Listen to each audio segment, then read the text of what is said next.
दोनों बहनों की शादी एक ही दिन हुई और वे अपने अपने ससुराल चली गईं। लेकिन उनका भाग्य एक दूसरे से बिल्कुल अलग निकला। बड़ी बहन ने बिना किसी लालच के एक गरीब लड़के से शादी की जिसे सब बेकार समझते थे। मगर शादी के बाद अचानक उस गरीब का भाग्य चमक गया और वह शहर का सबसे अमीर आदमी बन गया। वहीं छोटी बहन, जो लालच में आकर एक अमीर सीईओ से शादी कर बैठी थी, उसकी जिंदगी शादी वाले दिन ही बर्बाद हो गई। उसके पति की कंपनी दिवालिया हो गई और उसे मजबूरी में एक गरीब वेट्रेस का काम करना पड़ा। जलन और गुस्से में आकर छोटी बहन ने अपनी बड़ी बहन की हत्या कर दी और खुद भी मर गई। लेकिन अगले ही पल दोनों बहनें दोबारा जिंदा हो गईं और अपनी शादी से पहले के समय में लौट आईं। इस बार छोटी बहन ने जल्दी से उस गरीब लड़के का रिश्ता छीन लिया और गर्व से ऐलान किया कि वह उसी से शादी करेगी, क्योंकि उसे पता था कि आगे चलकर वही सबसे अमीर बनेगा। साथ ही उसने यह भी बता दिया कि सीईओ का परिवार जल्द ही बर्बाद होने वाला है।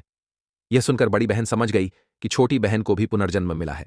लेकिन उसने कोई लड़ाई नहीं की, क्योंकि उसे याद था कि पिछली जिंदगी में उसका धन सिर्फ नाम का था। असल में वह उस आदमी के लिए एक मोहरा भर थी। इसलिए इस जन्म में उसने तय किया कि वह अपनी पुरानी गलती नहीं दोहराएगी।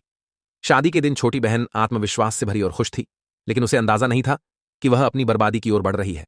इसी बीच मां को पता चला कि सीईओ का परिवार दिवालिया हो गया है। लेकिन सीईओ ने कहा कि उसे अपनी दुल्हन के पति की किस्मत पर भरोसा है कि वह फिर से अमीर बनेगा।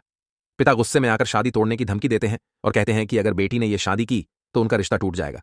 लेकिन बड़ी बहन अपने कर्मों से साबित कर देती है कि वह हर हाल में उससे शादी करेगी। असल में सीईओ ने दिवालियापन का नाटक सिर्फ ये परखने के लिए किया था कि लड़की उसे उसके लिए चाहती है या उसकी दौलत के लिए। इसे असली दिखाने के लिए उसने एक पुराना घर भी किराए पर लिया। शादी के बाद उसने लड़की को एक खास अंगूठी दी। लेकिन जब वे एक समारोह में जाने ही वाले थे, तभी सीईओ के सहायक ने बताया कि उसके पिता को शादी की खबर लग गई है और वे यहीं आ रहे हैं। यह सुनकर सीईओ घबरा गया और अपनी असली पहचान छिपाने के लिए लड़की को अकेले ही समारोह में भेज दिया। लेकिन वहां परिवार ने लड़की को देखकर बिल्कुल खुशी नहीं जताई, क्योंकि उसने उनकी मर्जी के खिलाफ शादी की थी। पिता ने तो उसे थप्पड़ तक मार दिया।